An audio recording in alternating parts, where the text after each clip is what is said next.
Je suis Blanca, j'ai 32 ans, et je me souviens encore du moment exact où mon cœur s'est brisé au mariage de ma sœur Émilie. Après des années à soutenir ses rêves, je suis arrivé à sa journée parfaite, prête à célébrer, pour découvrir que mon siège désigné était une chaise pliante en métal coincée à côté des toilettes. Tandis que des cousins éloignés et de nouveaux amis profitaient de tables de choix avec des centres de table, je suis resté figé, agrippant mon sac à main alors que la coordinatrice du mariage me montrait avec dédain mon endroit spécial. Ce qui s'est passé après que je sois sorti discrètement a tout changé entre nous pour toujours. Avant de continuer cette histoire, faites-moi savoir d'où vous regardez dans les commentaires. Et si vous vous êtes déjà senti invisible dans votre propre famille, cliquez sur le bouton d'abonnement pour plus d'histoires vraies. Émilie et moi avons grandi dans la même maison mais nous aurions tout aussi bien pu vivre dans des mondes différents. En tant que sœurs avec seulement 3 ans d'écart, on pourrait penser que nous serions proches.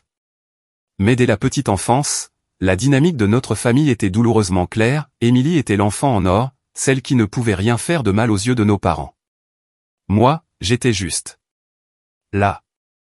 Émilie avait les traits parfaits, tenant de notre mère avec ses yeux bleus vifs et ses cheveux naturellement blonds qui captaient la lumière à la perfection. Je tenais du côté de notre père avec des cheveux foncés et ce que ma mère appelait toujours des traits ordinaires. Les différences n'étaient pas seulement physiques. Émilie était extravertie et pétillante, le papillon social qui se faisait des amis instantanément. J'étais plus calme, plus studieuse, trouvant ma place dans les livres et les études plutôt que dans les fêtes. Émilie est une artiste si naturelle, s'extasiait ma mère lors des récitals de danse où Émilie tourbillonnait dans des costumes scintillants. Le même enthousiasme n'est jamais apparu pour mes réussites scolaires. Quand j'étais régulièrement au tableau d'honneur tout au long du lycée, la réponse de mes parents était généralement « C'est bien, ma chérie », avant de rapidement ramener la conversation sur la dernière réalisation d'Émilie. Malgré le traitement inégal, j'aimais ma sœur. J'ai toujours été sa plus grande supportrice, assise au premier rang à chaque représentation, l'aidant avec ses devoirs et étant sa confidente lorsque les drames de l'adolescence frappaient. Je pensais que c'était ce que les sœurs aînées étaient censées faire, donner et donner sans attendre grand-chose en retour. À l'âge adulte, le schéma s'est poursuivi. La remise de mon diplôme universitaire a à peine mérité un dîner de famille, tandis que la remise de diplôme d'Émilie d'un programme moins prestigieux est devenue une célébration d'un week-end avec la famille élargie. J'ai refoulé la blessure, me disant que les dynamiques familiales étaient simplement compliquées. Puis Émilie a rencontré Robert pendant sa dernière année d'université. Il venait d'une famille riche de la vieille fortune, avec un nom de famille qui apparaissait sur les bâtiments de la ville. Soudain, Émilie n'était pas seulement la fille préférée, elle était aussi celle qui épousait le succès. Robert était beau, bien éduqué et semblait sincèrement se soucier de ma sœur. Alors, j'étais heureuse pour elle, malgré le sentiment lancinant que cela creuserait encore plus le fossé entre nous. Quand ils se sont fiancés après 18 mois de relation, Émilie m'a appelé en premier, criant au téléphone à propos du diamant de 3 carats qui ornait maintenant son doigt. J'ai sincèrement partagé son excitation, mettant de côté les pensées sur ma propre vie amoureuse en difficulté et mes modestes réalisations professionnelles. « Tu feras partie du mariage, bien sûr », a-t-elle dit lors de cet appel. Bien qu'elle n'ait jamais spécifiquement mentionné que je serais demoiselle d'honneur, dans ma naïveté, j'ai supposé qu'en tant que sa seule sœur, mon rôle serait important. Je n'aurais pas pu avoir plus tort. Le processus de planification du mariage est devenu une leçon magistrale d'exclusion subtile. Émilie a assemblé son cortège nuptial sans moi, choisissant des amis d'université, des cousines du côté de notre mère, et même la sœur de Robert, qu'elle ne connaissait que depuis 1 an. Quand j'ai posé la question, en essayant de garder une voix décontractée pendant un brunch, Émilie a agité la main avec dédain. « Je pensais que tu serais trop occupée avec ton travail pour gérer les tâches de demoiselle d'honneur, a-t-elle dit, sans me regarder dans les yeux. De plus, tu n'as jamais été branchée par tous ces trucs de fille de toute façon. C'était la première indication claire que mon rôle dans son mariage serait minime. Mais je n'avais toujours pas anticipé à quel point je serais amenée à me sentir insignifiante.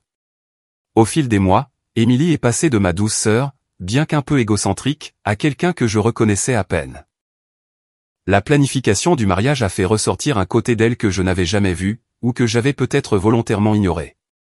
Elle est devenue exigeante, irritable et incroyablement pointilleuse sur chaque détail.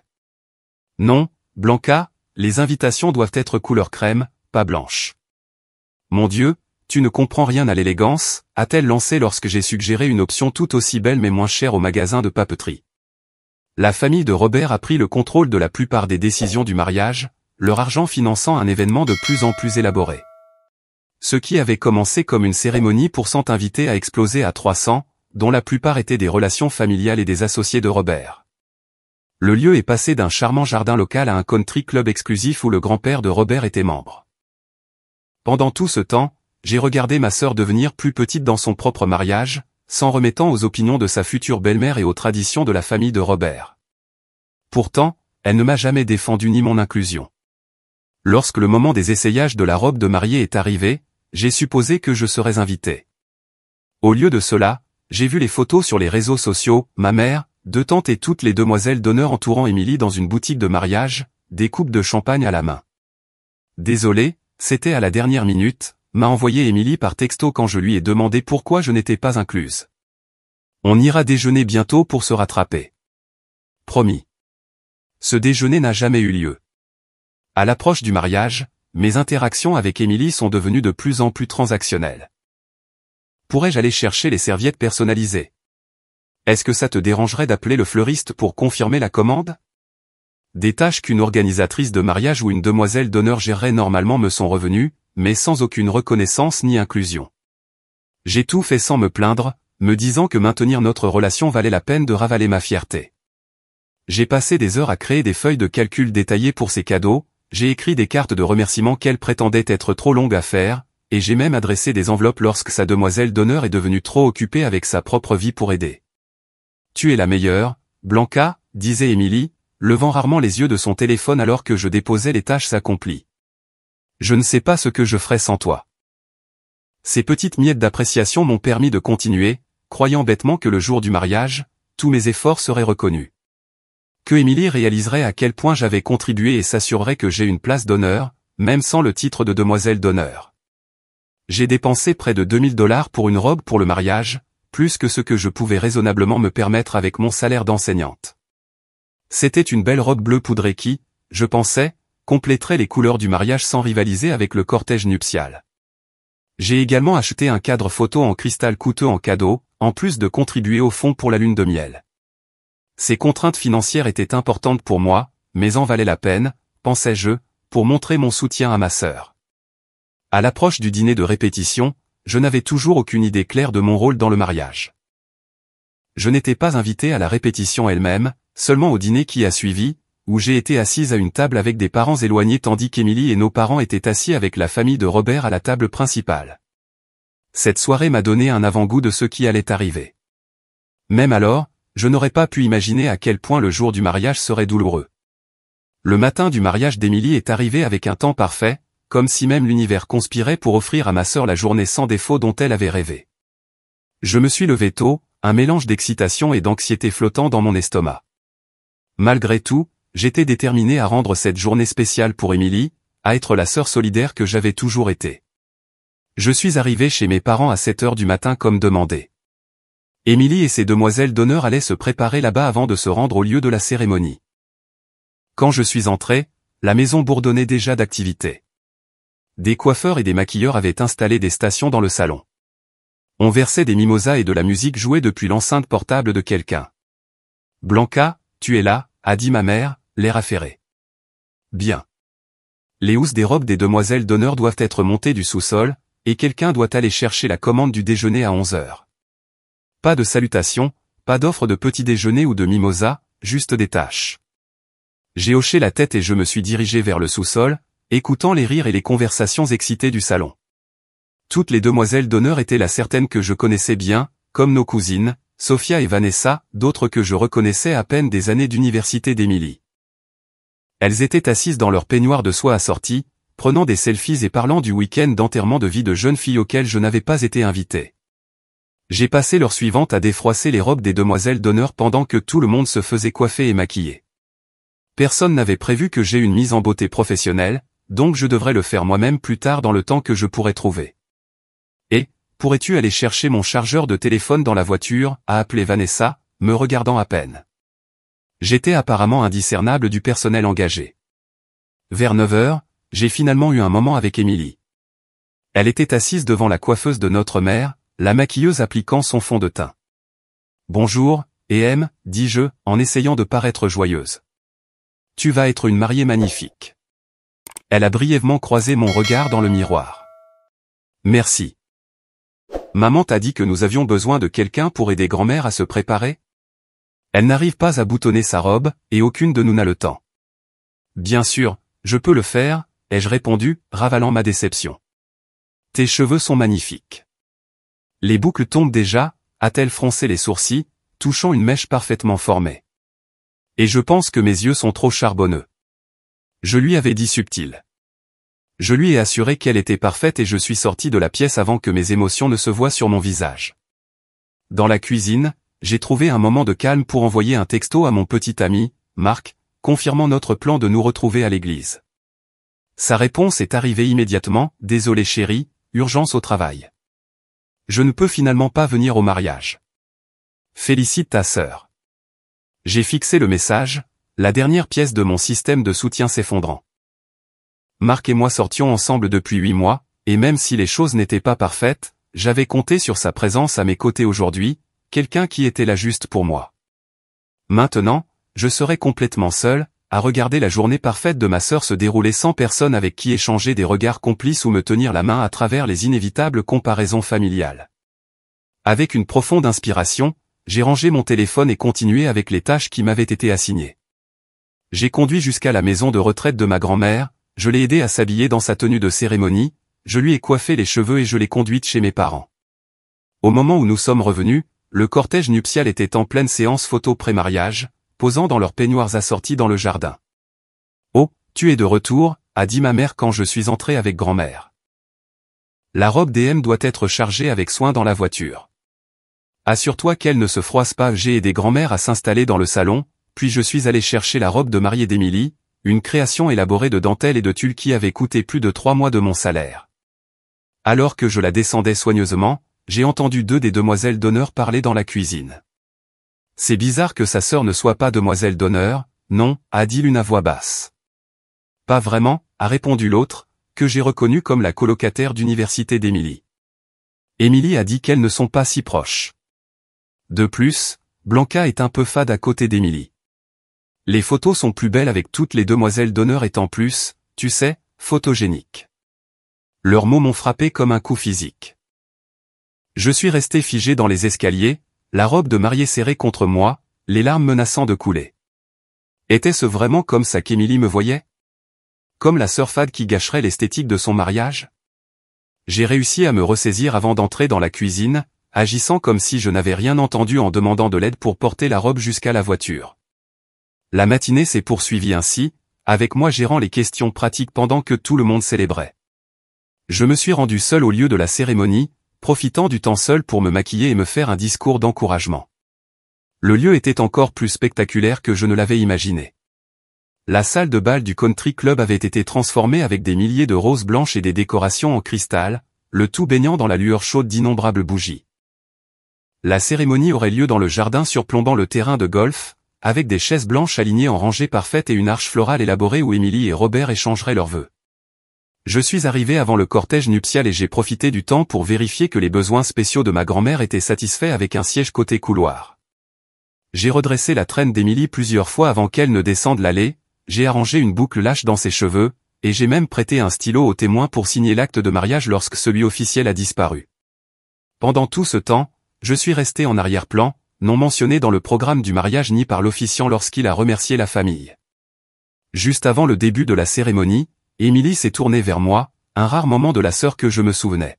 « Je suis si nerveuse », a-t-elle chuchoté, me serrant la main. « Tu es absolument magnifique », lui ai-je dit sincèrement. Robert ne saura pas ce qui lui arrive. Pendant un bref instant, elle m'a serré fort dans ses bras. « Merci pour tout, Blanca. » Ce moment m'a donné l'espoir que malgré tout, notre lien de sœur signifiait encore quelque chose. Je me suis accroché à ce sentiment alors que je prenais ma place pour la cérémonie seule, mais optimiste que la réception me donnerait enfin une chance de vraiment célébrer avec ma sœur et ma famille. Je ne savais pas que le pire était encore à venir. La cérémonie était indéniablement belle. Émilie flottait le long de l'allée au bras de notre père, semblant sortir d'un magazine de mariage. Le cadre du jardin était parfait, avec la lumière du soleil de fin d'après-midi filtrant à travers les arbres et jetant une lueur dorée sur tout. Quand Robert a vu Émilie, son visage s'est transformé d'un amour et d'une admiration sincère, me faisant monter les larmes aux yeux. Quelles que soient les tensions qui existaient dans notre famille, cette union semblait pure et réelle. J'étais assise au 4e rang, pas avec la famille immédiate, mais pas complètement bannie non plus. Tout au long de la cérémonie, je me suis concentré sur la joie du moment plutôt que sur mes propres sentiments blessés. Les vœux étaient personnels et sincères, et j'ai ressenti une vague de bonheur pour ma sœur lorsqu'ils ont été déclarés mari et femme. Après la cérémonie, les invités ont socialisé pendant le cocktail tandis que le cortège nuptial prenait des photos. J'ai aidé ma grand-mère à naviguer sur la terrasse bondée, j'ai cherché des boissons pour les parents âgés, et j'ai à nouveau redressé la traîne d'Émilie pour les photos.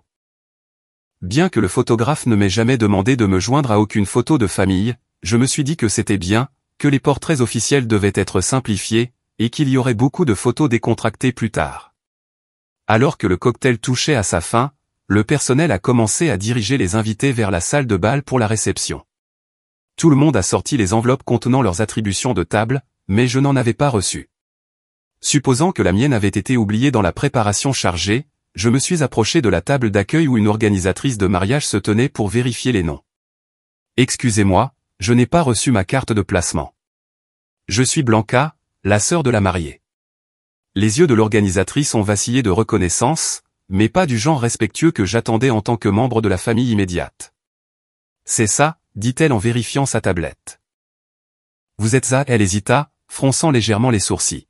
« Laissez-moi vous montrer. » Plutôt que de simplement me donner un numéro de table, elle m'a conduite dans la salle de bal, où des tables rondes recouvertes de nappes blanches entouraient une piste de danse en bois. Chaque table présentait des centres de table élaborés de roses blanches et de candélabres en cristal, avec de la vaisselle à bord doré et de la verrerie étincelante à chaque place. L'organisatrice m'a fait passer devant toutes ces belles tables vers le fond de la salle. « Vous y êtes » dit-elle, désignant une seule chaise pliante en métal positionnée contre le mur, directement à côté des portes des toilettes. J'ai regardé la chaise avec incrédulité. Contrairement aux élégantes chaises Chiavari des tables à manger, c'était clairement un ajout de dernière minute, une simple chaise pliante en métal sans coussin ni décoration. Il n'y avait pas de couvert, pas d'accès à une table pour manger.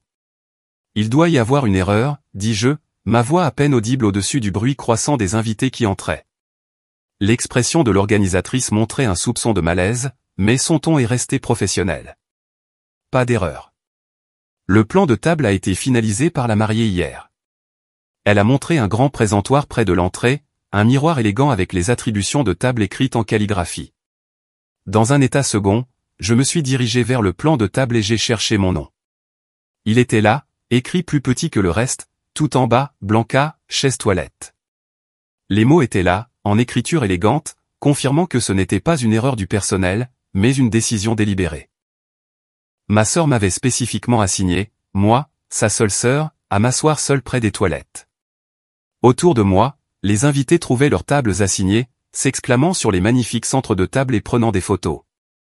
J'ai reconnu des cousins éloignés que nous ne voyions qu'aux fêtes, assis à des tables de choix près du devant. Les voisins de mes parents, qui nous connaissaient depuis l'enfance, avaient de meilleures places que moi. Même l'ancien colocataire de Robert, qu'Émilie n'avait rencontré que 2 fois, avait une place à une table avec d'autres amis. En état de choc, je me suis approché de mes parents, qui saluaient les invités à la table d'honneur. « Maman » dis-je doucement, en essayant de garder mon calme. Il semble y avoir un problème avec ma place. Je suis assigné à une chaise près des toilettes. Ma mère a jeté un coup d'œil vers la chaise en question, puis est revenue vers moi.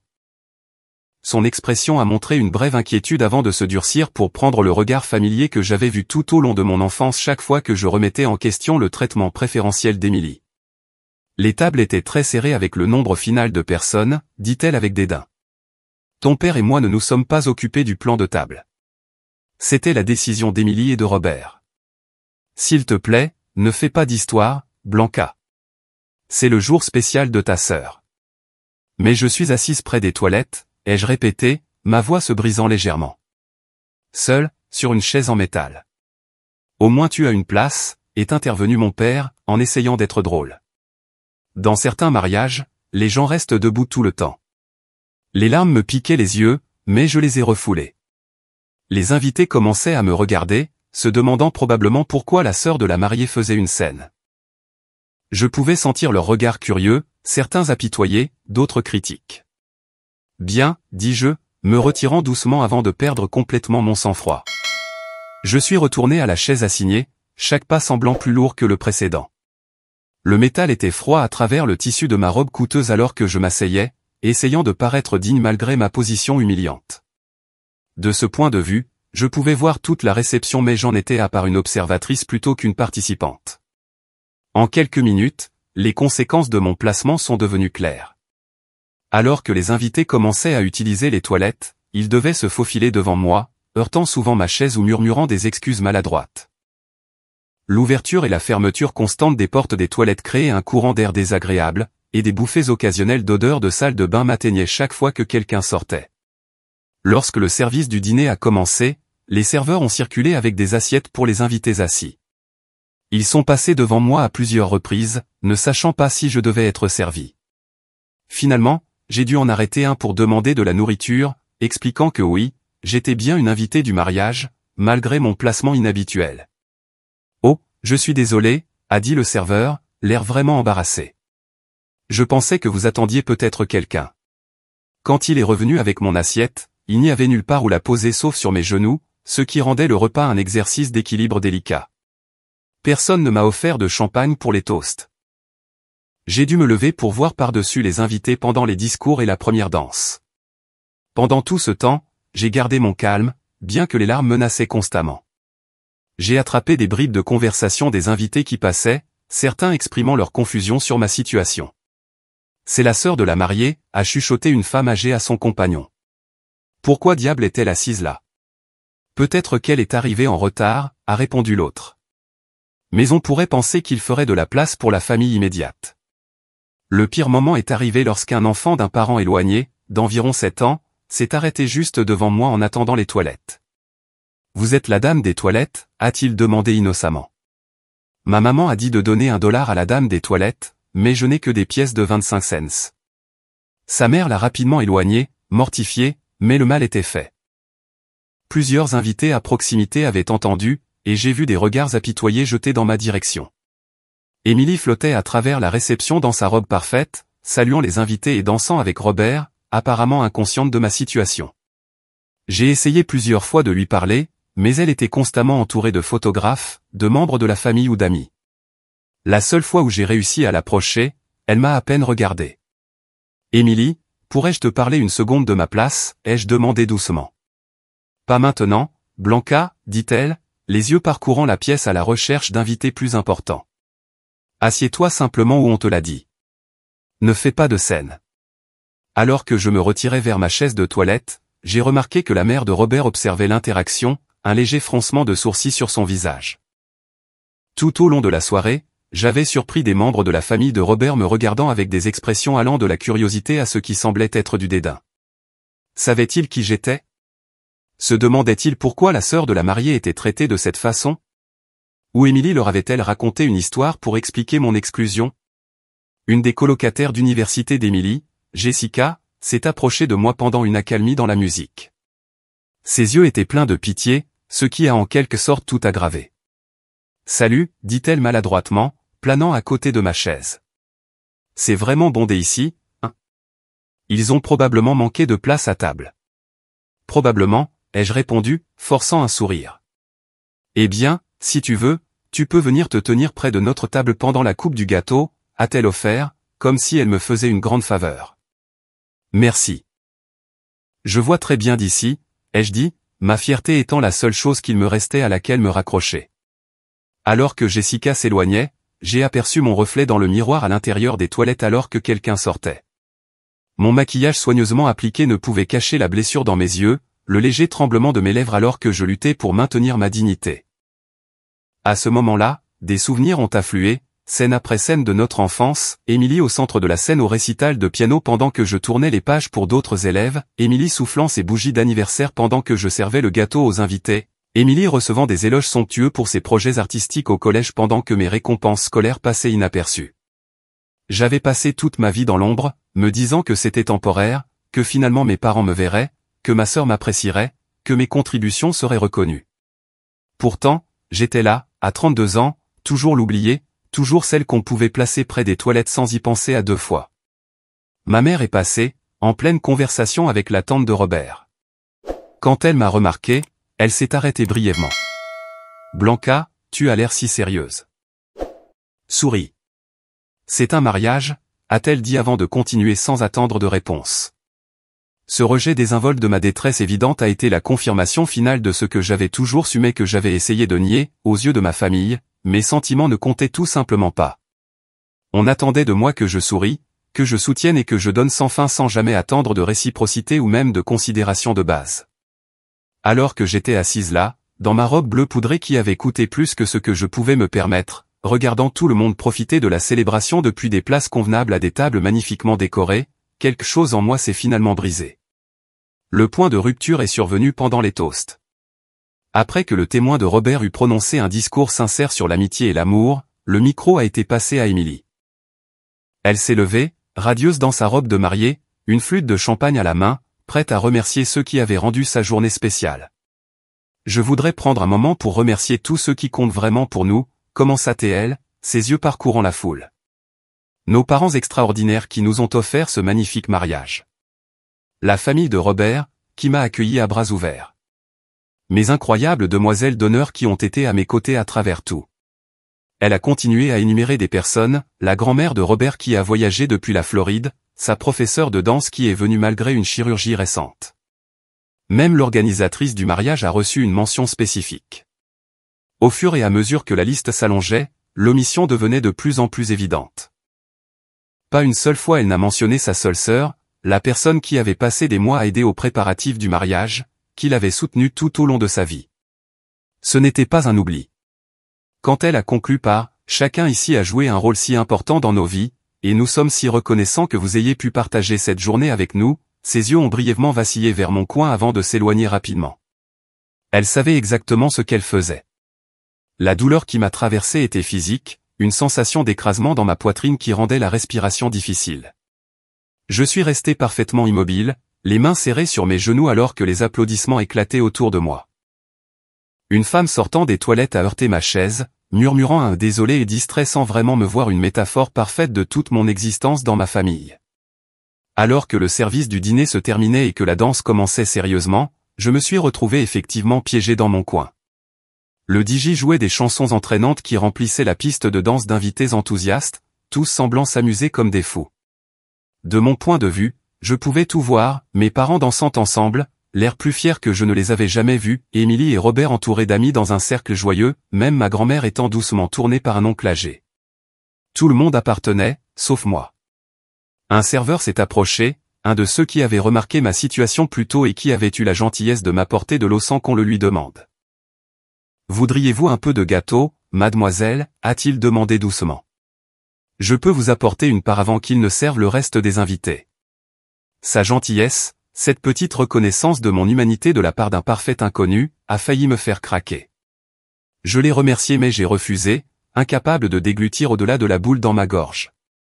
Au fur et à mesure que la soirée avançait, le trafic vers les toilettes augmentait, les invités allant et venant plus fréquemment après avoir bu et dansé.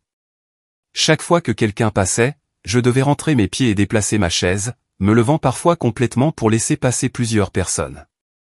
Ma présence est devenue un sujet de curiosité et de commérage. « Qui est-ce près des toilettes ?» ai-je entendu un parent de Robert demander à un autre. « Je pense que c'est la sœur de la mariée », fut la réponse. Je ne sais pas pourquoi elle est assise là. Des drames familiaux, peut-être. Ça doit être ça, a convenu le premier, me regardant tous les deux avec une curiosité non dissimulée. La mariée semblait si douce, pourtant. Difficile d'imaginer qu'elle mette sa famille près des toilettes sans une bonne raison. Leurs mots ont enfoncé le couteau plus profondément. Même des étrangers supposaient que j'avais dû faire quelque chose de terrible pour mériter un tel traitement. Le récit se formait déjà, la douce Émilie et la difficile Blanca, la sœur qui ne pouvait même pas être assise avec de vrais invités. J'ai vérifié mon téléphone, cherchant désespérément une distraction, et j'ai trouvé un texto de Marc. Comment se passe le mariage ? Est-ce aussi terrible que tu le craignais ? Sa question désinvolte après m'avoir laissé tomber à la dernière minute ressemblait à une trahison de plus dans une journée qui en était remplie. En faisant défiler sans but les réseaux sociaux pour éviter de croiser le regard des invités qui passaient, j'ai remarqué une demoiselle d'honneur, Jennifer, qui publiait des photos du mariage en temps réel. Une légende disait, la journée la plus parfaite pour le couple le plus parfait, Emily et Robert pour toujours. La photo montrait Emily entourée de ses demoiselles d'honneur, toutes riant joyeusement. C'étaient des femmes qu'elle connaissait depuis une fraction du temps qu'elle me connaissait, pourtant elles faisaient partie intégrante de sa journée alors que j'étais littéralement positionné à côté des toilettes. Un éclat de rire particulièrement fort a attiré mon attention sur une table près de la piste de danse où mes cousines Sophia et Vanessa étaient assises avec d'autres demoiselles d'honneur. Elles regardaient dans ma direction et ont rapidement détourné le regard quand je les ai surprises. Leurs expressions étaient un mélange d'embarras et d'amusement. Se moquaient-elles de moi? La paranoïa qui s'était accumulée toute la soirée a atteint son paroxysme, me faisant me sentir comme un spectacle, la triste sœur exposée pour le divertissement de tous. J'avais besoin d'air. Me levant brusquement, je me suis dirigé vers une porte latérale qui menait à une terrasse extérieure, désespéré d'avoir un moment d'intimité pour me ressaisir. En passant devant la table d'honneur, j'ai entendu la voix de ma mère. « Blanca, où vas-tu? Ils sont sur le point de couper le gâteau. » Je me suis arrêté, me tournant pour lui faire face. « J'ai juste besoin d'un peu d'air frais, maman. » Ses yeux se sont légèrement plissés. « Tu n'es pas contrarié par le placement, n'est-ce pas? » Nous avons expliqué qu'il y avait des limitations avec les chiffres finaux. Des limitations qui, d'une manière ou d'une autre, n'ont pas affecté les cousins éloignés ou les anciens colocataires de Robert, ai-je répondu, incapable de cacher la blessure dans ma voix. « Tu réagis de manière excessive, comme d'habitude, dit-elle avec dédain. C'est le jour d'Emily. Tout ne tourne pas autour de toi. » Ces mots, si familiers tout au long de ma vie, ont eu un impact différent cette fois-ci. Rien n'avait jamais tourné autour de moi, pas une seule fois. Chaque étape importante, chaque accomplissement, chaque besoin que j'avais jamais eu avait été secondaire au désir d'Emily. Quand est-ce que quelque chose a déjà tourné autour de moi? Ai-je demandé doucement, sans vraiment attendre de réponse. L'expression de ma mère s'est durcie. Ce n'est ni le moment ni le lieu pour l'une de tes crises, Blanca. Reprends-toi et agis comme une adulte. Une crise. C'est ainsi qu'elle l'appelait chaque fois que j'exprimais de la peine ou de la déception concernant mon traitement, comme si avoir des sentiments était un défaut de caractère, une faiblesse à surmonter plutôt qu'une réponse humaine naturelle à un rejet continuel. Je suis sorti sur la terrasse, avalant l'air frais du soir. Les lumières du jardin illuminaient les terrains soigneusement entretenus, créant un cadre magique qui contrastait vivement avec la laideur que je ressentais à l'intérieur. Je me suis appuyé contre la balustrade en pierre, laissant enfin couler les larmes que j'avais retenues toute la journée. Derrière moi, la porte s'est rouverte. J'ai rapidement essuyé mon visage, m'attendant à ce que ma mère vienne me faire un autre sermon sur le sang-froid et les obligations familiales. Au lieu de cela, c'était Jennifer, la demoiselle d'honneur qui avait publié des photos en ligne. Elle s'est approchée avec prudence, comme si je pouvais me briser. « Salut », dit-elle timidement. « Est-ce que ça va ?» J'ai presque ri de l'absurdité de la question. « Je vais bien », ai-je menti automatiquement, la réponse étant ancrée après des années à cacher mes sentiments. Jennifer avait l'air mal à l'aise mais déterminée. « Écoute, je sais que ce n'est pas ma place, mais cette chaise près des toilettes. C'est vraiment dégueulasse. » J'ai posé la question à Emily, et elle a juste dit quelque chose à propos des comptes de table qui ne fonctionnaient pas, mais il y a beaucoup de place à notre table. La confirmation que mon placement était un choix délibéré plutôt qu'un oubli m'a frappé comme un coup physique. C'est comme ça, dis-je, rassemblant le dernier de ma dignité. J'ai l'habitude d'être une pensée après coup. Mais tu es sa sœur, insista Jennifer, vraiment confuse. J'ai une sœur, et je ne peux pas imaginer la traiter comme ça, surtout à mon mariage. Ces mots, destinés à être encourageants, n'ont fait que souligner à quel point la dynamique de ma famille était anormale. Dans les familles normales, les sœurs étaient appréciées. Dans les familles normales, on ne mettait pas la famille immédiate près des toilettes alors que de quasi-inconnus profitaient de places de choix. Emily et moi avons une relation compliquée, dis-je finalement, l'euphémisme du siècle. Jennifer semblait sur le point de dire plus lorsque la voix du DJ a retenti à travers la porte ouverte, annonçant que la coupe du gâteau allait commencer. Elle a jeté un regard en arrière vers la salle de bal, clairement tiraillée entre rester avec moi et retourner à ses devoirs de demoiselle d'honneur. « Tu devrais y aller, lui ai-je dit. Ne manque pas la coupe du gâteau. » Avec un sourire sympathique et une pression sur mon bras, Jennifer est retournée à l'intérieur, me laissant seul avec mes pensées et le poids de décennies de blessures accumulées. À ce moment de solitude, regardant la célébration se poursuivre à travers les fenêtres sans moi, j'ai finalement affronté la vérité que j'avais évitée pendant des années. Ce schéma ne changerait jamais à moins que je ne le change. Aucune quantité de soutien, d'amour ou d'abnégation de ma part n'aboutirait jamais à un respect ou à une considération réciproque de la part de ma famille. Ils m'avaient montré de la manière la plus claire possible exactement où je me situais dans leur hiérarchie d'importance. Je ne pouvais pas changer la façon dont ils me voyaient ou me traitaient, mais je pouvais changer la façon dont j'y répondais. Seul sur cette terrasse, regardant la célébration à travers les murs de verre, j'ai vécu un moment de clarté parfaite, le genre qui ne vient que lorsque la douleur perce des années d'auto-illusion et vous force à voir la réalité exactement telle qu'elle est. Toute ma vie avait été façonnée par un besoin désespéré d'approbation de la part de personnes qui étaient constitutionnellement incapables de me la donner. J'avais défini ma valeur à travers leurs yeux, essayant constamment de gagner un amour qui aurait dû être donné librement. Et où cela m'avait-il mené? À une chaise pliante en métal à côté des toilettes, exclue de la célébration de ma propre sœur tout en maintenant un sourire douloureux. Pour la première fois, je n'ai pas ressenti la poussée habituelle de culpabilité pour avoir des pensées négatives à propos de ma famille. Au lieu de cela, j'ai ressenti quelque chose de nouveau, de la colère. Pas l'irritation passagère que je m'étais autorisée à petite dose tout au long de ma vie, mais une colère profonde et juste face à la façon dont j'avais été traité. De la colère contre mes parents pour leur favoritisme flagrant, contre Émilie pour sa cruauté désinvolte, et surtout contre moi-même pour avoir accepté tout cela pendant si longtemps. Il ne s'agissait pas seulement d'une chaise ou d'un mariage. Il s'agissait de 32 ans à être traité comme moins que rien, à voir mes sentiments rejetés comme des réactions excessives, à donner sans fin tout en recevant des miettes en retour. J'ai pris une profonde inspiration, j'ai redressé ma colonne vertébrale et j'ai pris une décision. Je ne ferai pas de scène et n'affronterai personne. Je ne leur donnerai pas la satisfaction de me qualifier de dramatique ou de difficile. Je partirai simplement, tranquillement et avec dignité. Je me choisirai, peut-être pour la première fois de ma vie. Avant de partir, cependant, je voulais qu'Émilie comprenne pourquoi, non pas pour la blesser ou gâcher sa journée, mais parce que les vraies relations exigent de l'honnêteté, même quand c'est douloureux. Je suis retourné brièvement à la chaise des toilettes pour récupérer mon sac à main, puis j'ai trouvé un coin tranquille dans le hall du lieu de réception. En utilisant le papier à en-tête de l'hôtel et un stylo de la réception, j'ai écrit un mot. Émilie, félicitations pour ton mariage. La cérémonie était magnifique, et je suis sincèrement heureuse que tu aies trouvé quelqu'un qui t'aime. J'écris ce mot pour expliquer pourquoi je suis parti tôt. Quand j'ai découvert que ma place assignée était une chaise pliante près des toilettes, alors que même de lointaines connaissances profitaient de places à table convenables, j'ai réalisé quelque chose d'important. La façon dont les gens vous traitent vous montre comment ils vous estiment. Aujourd'hui, il est devenu douloureusement clair où je me situe dans ta vie.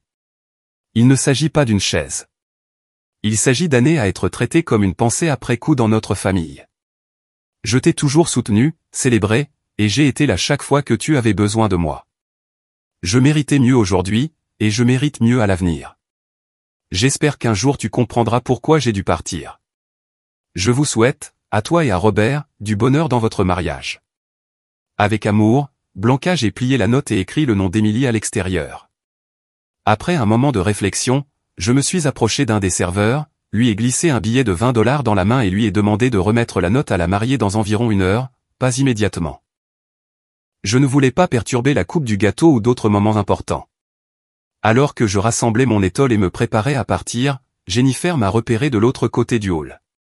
Elle s'est rapidement approchée, l'inquiétude se lisant sur son visage. « Tu pars ?» a-t-elle demandé, en regardant mon sac à main et mon étole. J'ai hoché la tête, au-delà de toute prétention à ce stade. Je pense que c'est mieux. À cause de la place, a-t-elle insisté, en baissant la voix, bien que personne ne soit à proximité pour entendre. Parce que j'ai enfin réalisé que je mérite mieux qu'une chaise de toilette au mariage de ma propre sœur, ai-je répondu honnêtement. L'expression de Jennifer est passée de l'inquiétude au choc. Attends, c'était délibéré?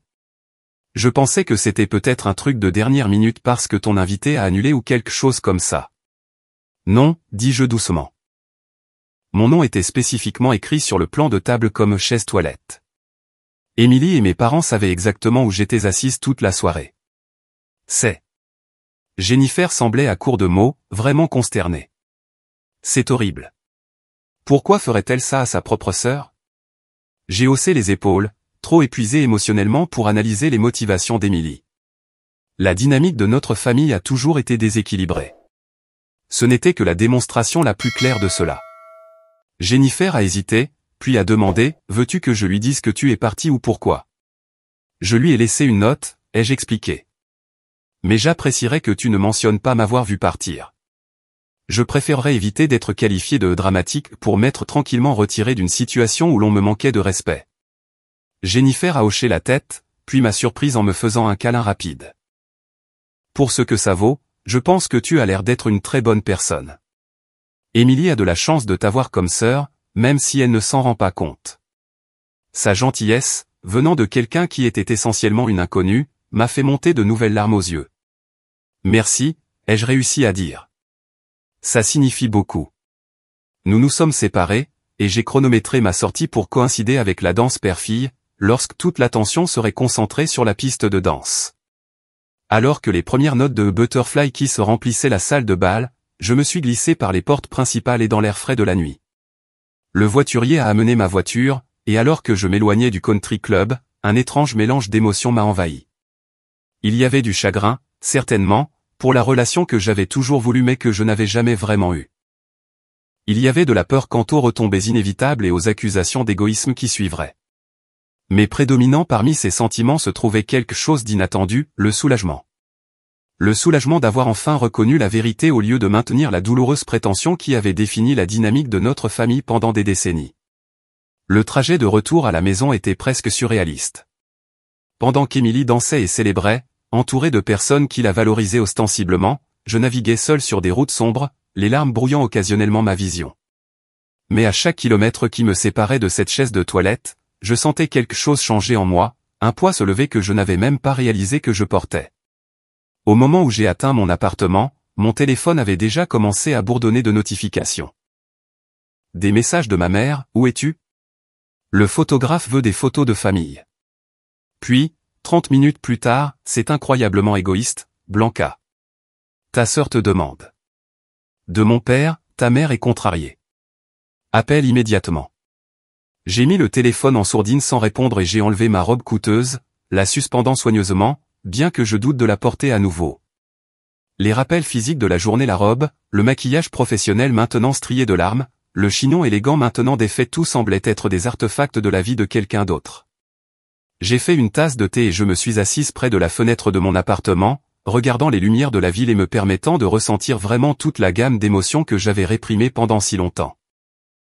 Il y avait de la tristesse, oui, mais aussi de la clarté, et en dessous de tout cela, un sentiment timide de libération.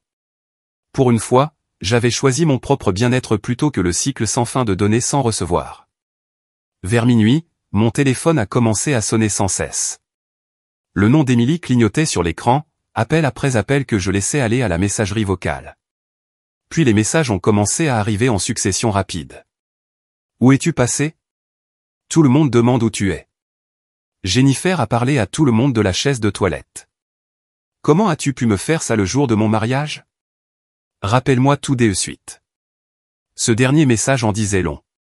Même maintenant, sa principale préoccupation était la façon dont mon absence l'affectait, pas pourquoi j'aurais pu ressentir le besoin de partir en premier lieu.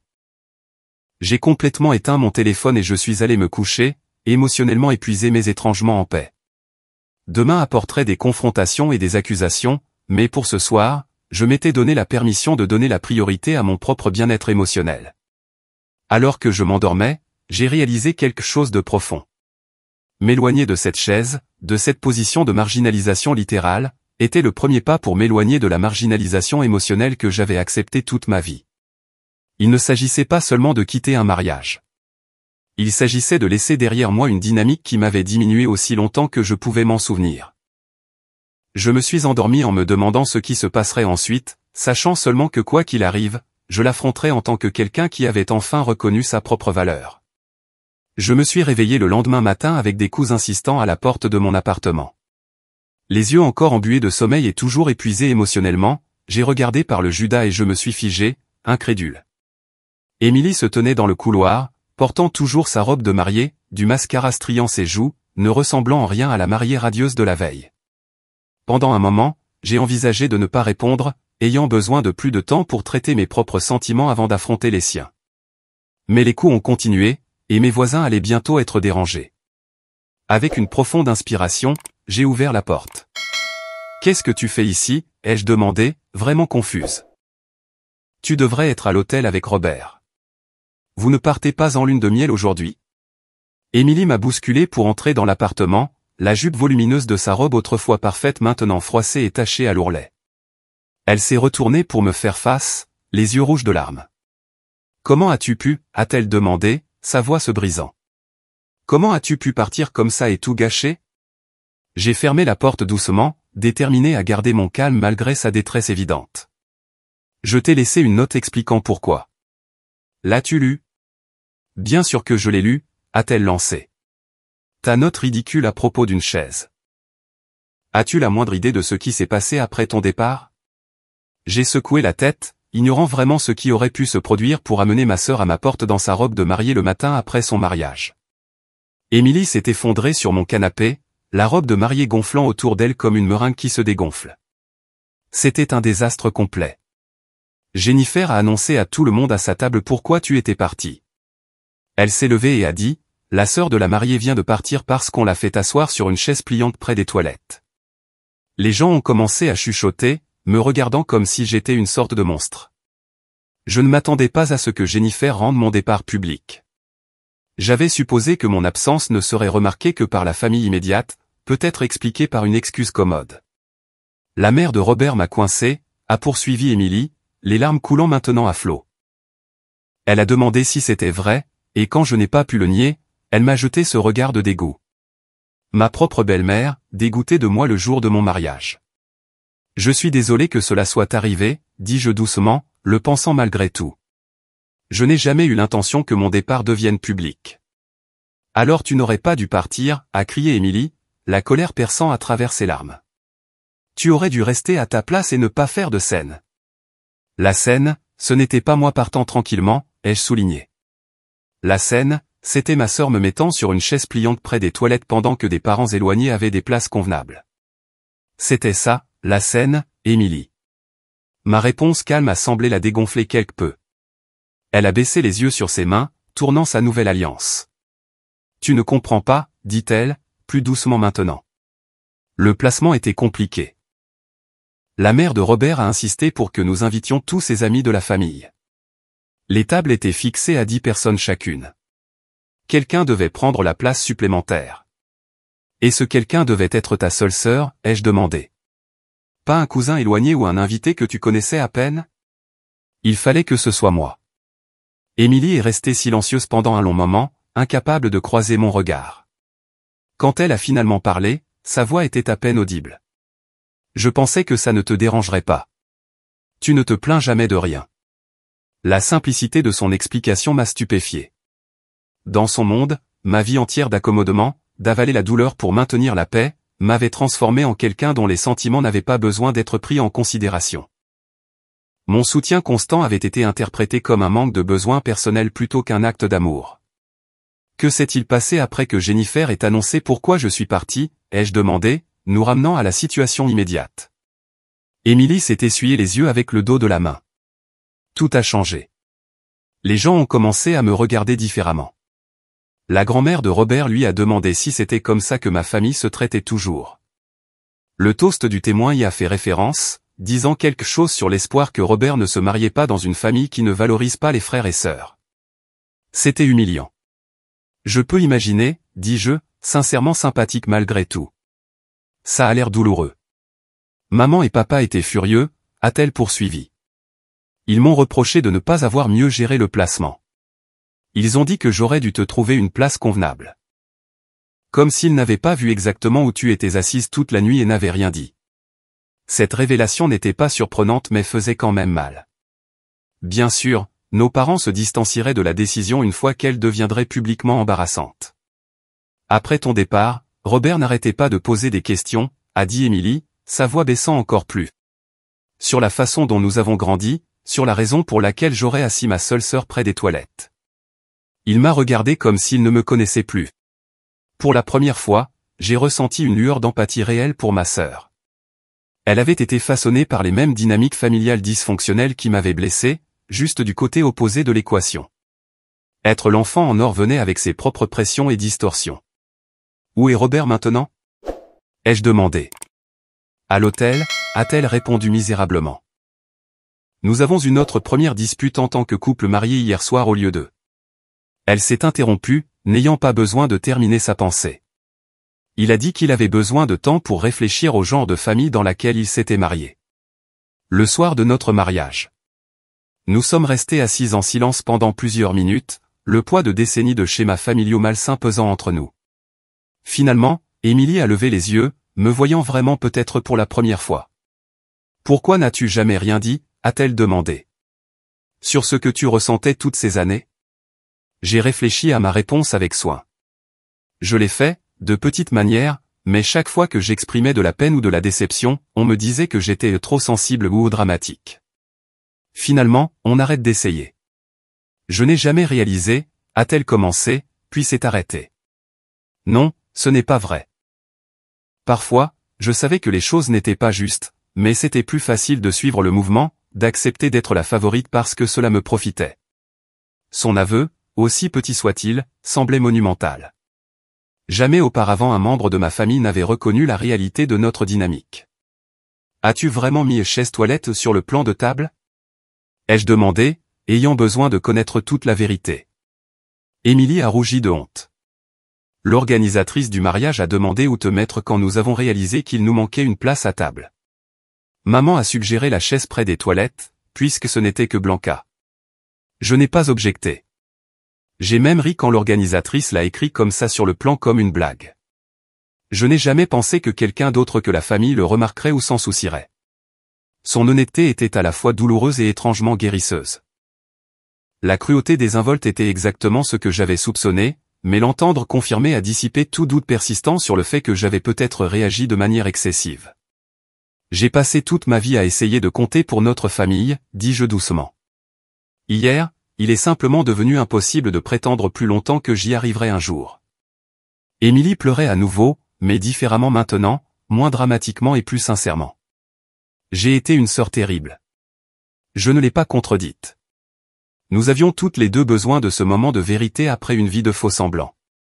Maman et papa n'arrêtent pas de m'appeler, a-t-elle poursuivi. Ils veulent que je te fasse t'excuser d'avoir gâché la réception. Ils réécrivent déjà l'histoire, disant que la chaise n'était que temporaire jusqu'à la fin du dîner, que tu étais censé rejoindre leur table plus tard. Ce n'est pas vrai, ai-je déclaré fermement. Je sais, a reconnu Émilie.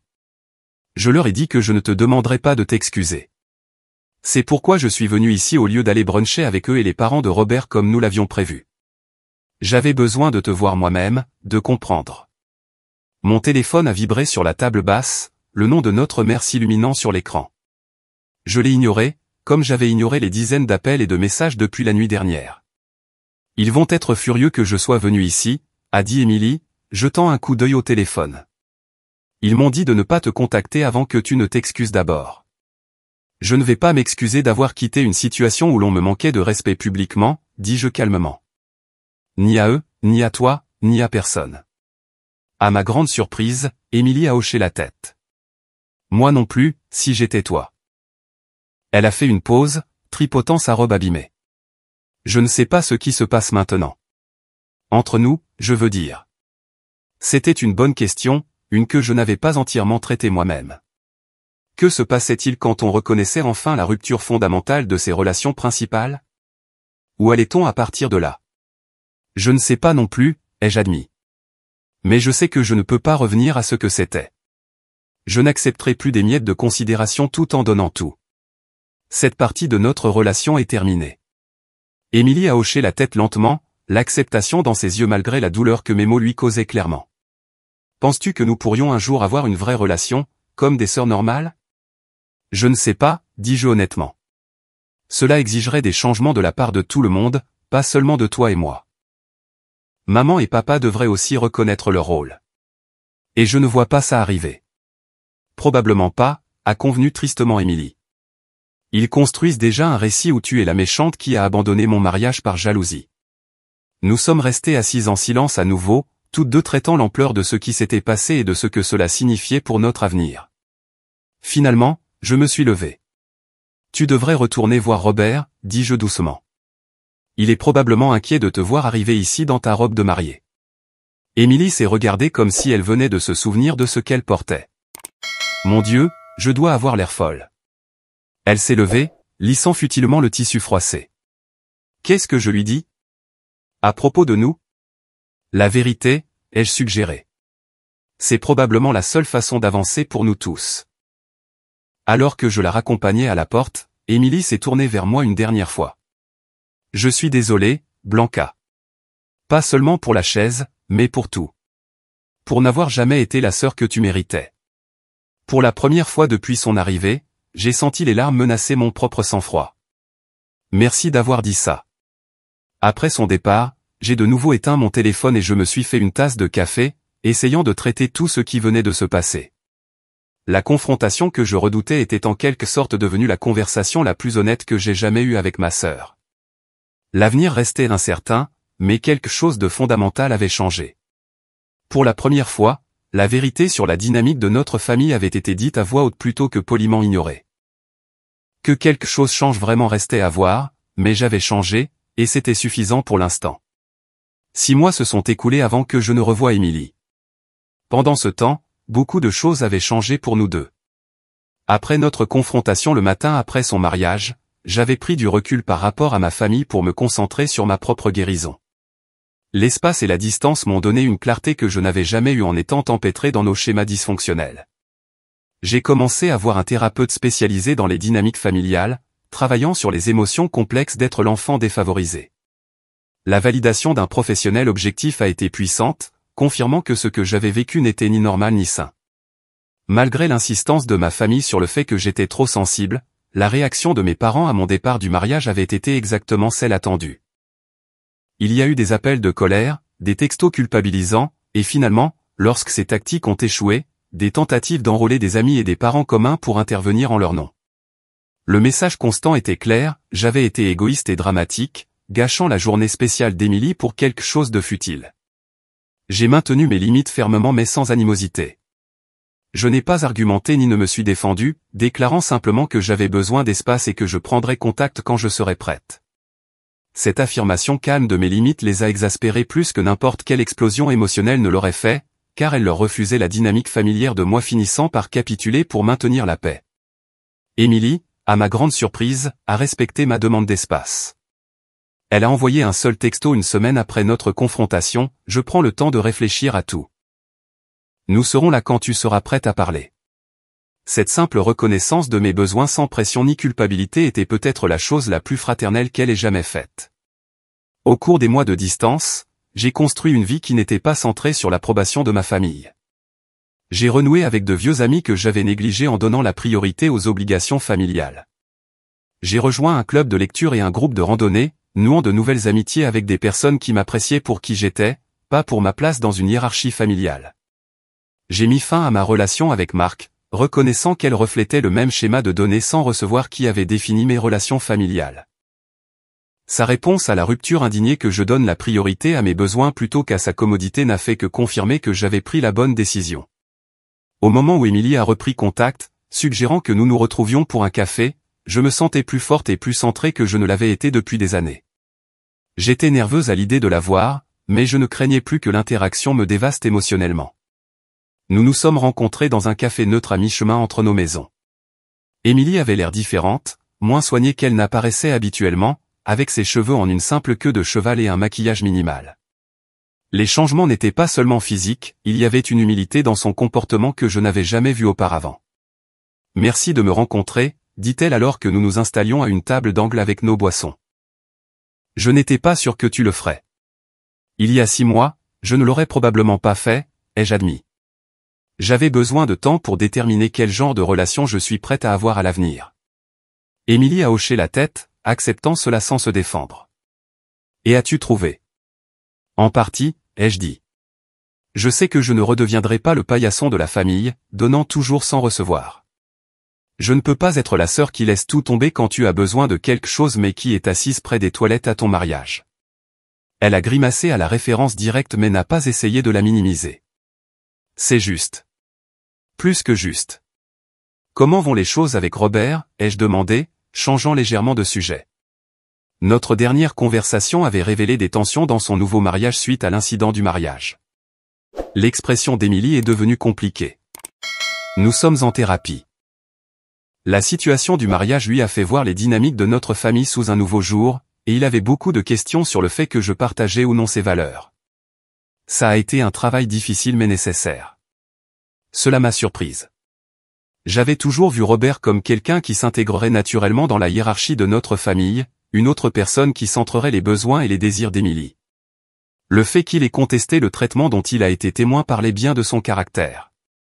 Et maman et papa? Ai-je demandé, bien que je puisse deviner la réponse. Émilie soupira.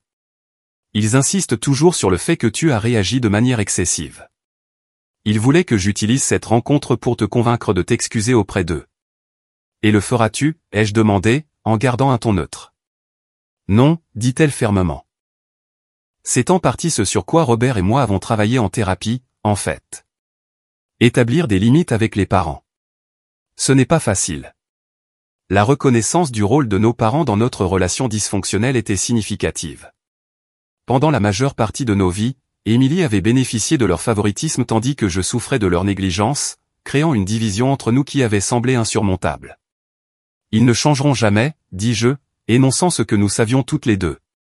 Ils n'admettront jamais qu'ils nous ont traités différemment ou que c'était nuisible. Probablement pas, a convenu Émilie. Papa m'a boudé pendant des semaines quand j'ai refusé de te faire pression pour que tu t'excuses. Maman mentionne encore l'incident du mariage comme preuve de ton instabilité.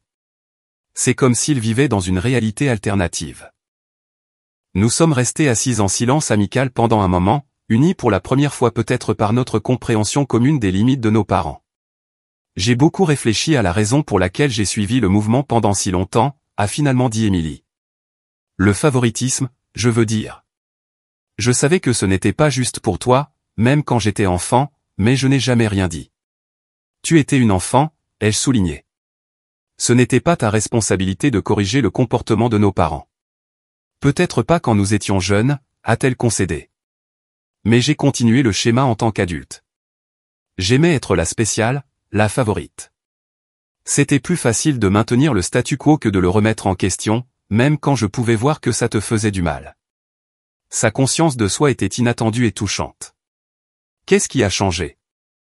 Ai-je demandé. Honnêtement? Voir l'expression sur le visage de Robert quand il a découvert où tu avais été assise. L'horreur et la déception absolue. Pour la première fois, j'ai vu notre famille à travers des yeux extérieurs, et j'ai eu honte de ce que j'ai vu. Elle a poursuivi, sa voix s'adoucissant. Et puis ces derniers mois, en pensant au genre de personne que je veux être, au genre de mère que je pourrais être un jour. Je ne veux pas continuer ces schémas. Je ne veux pas que mes futurs enfants soient en compétition pour l'amour ou pensent que leur valeur est basée sur le fait d'être plus jolis ou plus talentueux que leurs frères et sœurs. La mention de futurs enfants m'a surprise. Est-ce que toi et Robert? Pas encore, a-t-elle rapidement précisé. Mais nous en parlons, et cela rend tout cela encore plus important à résoudre. Je ne veux pas amener des enfants dans ces schémas toxiques.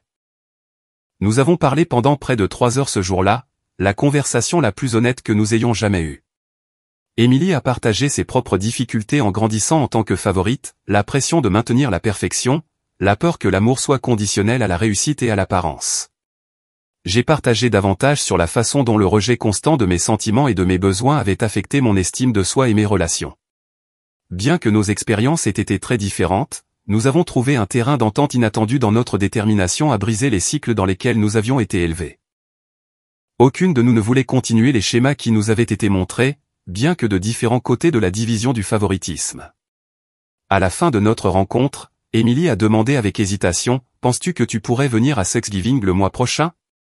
Robert et moi recevons au lieu de maman et papa. Cela signifierait beaucoup de t'avoir là. J'ai examiné l'invitation avec soin. Je ne peux encore rien promettre. Laisse-moi y réfléchir. Elle a accepté cela sans insister, un autre signe de croissance. Prends tout le temps dont tu as besoin. L'invitation tient quoi qu'il arrive. J'ai fini par assister à ce Thanksgiving, ma première réunion de famille depuis le mariage. C'était parfois inconfortable, en particulier avec nos parents, qui maintenaient une fiction polie selon laquelle rien de significatif ne s'était produit.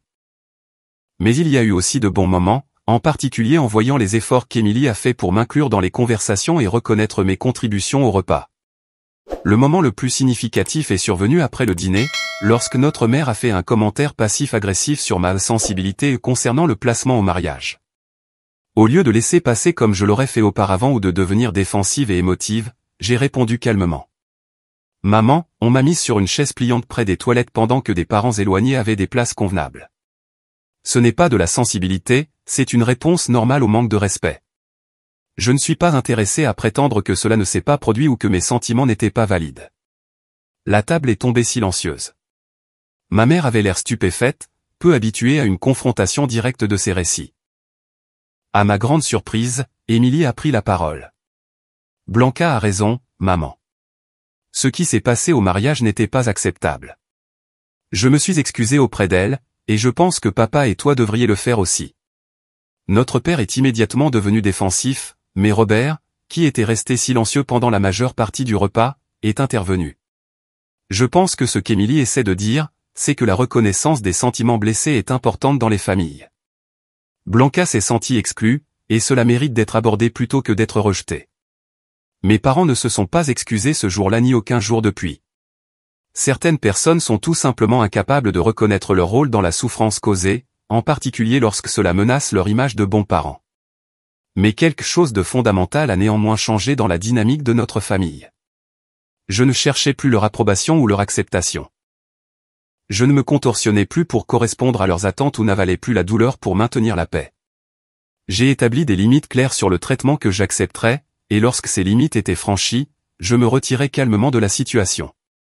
Émilie et moi avons construit une nouvelle relation timide au cours de la dernière année, une relation basée sur le respect mutuel plutôt que sur les anciens schémas d'elle prenant et moi donnant. Ce n'est pas parfait, et nous tombons encore parfois dans de vieilles habitudes, mais nous sommes toutes les deux engagées à créer quelque chose de plus sain que ce dans quoi nous avons grandi.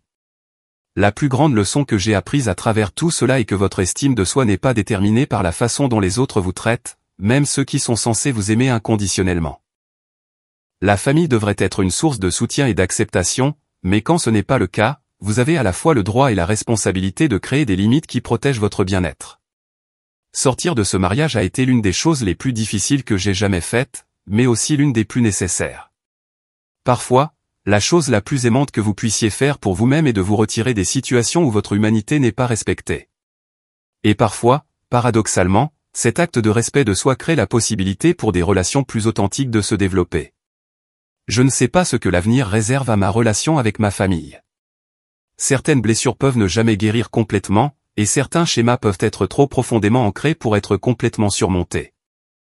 Mais je sais que je n'accepterai plus jamais une chaise pliante près des toilettes, littéralement ou métaphoriquement, dans aucune relation. Avez-vous déjà dû vous éloigner d'une situation familiale pour protéger votre estime de soi? Quelles limites avez-vous créées dans vos propres relations familiales? Faites-le moi savoir dans les commentaires ci-dessous. Et si cette histoire a résonné en vous, veuillez aimer et vous abonner pour plus d'expériences de la vie réelle. Rappelez-vous que vous méritez d'être valorisé, non seulement pour ce que vous donnez aux autres, mais simplement pour qui vous êtes.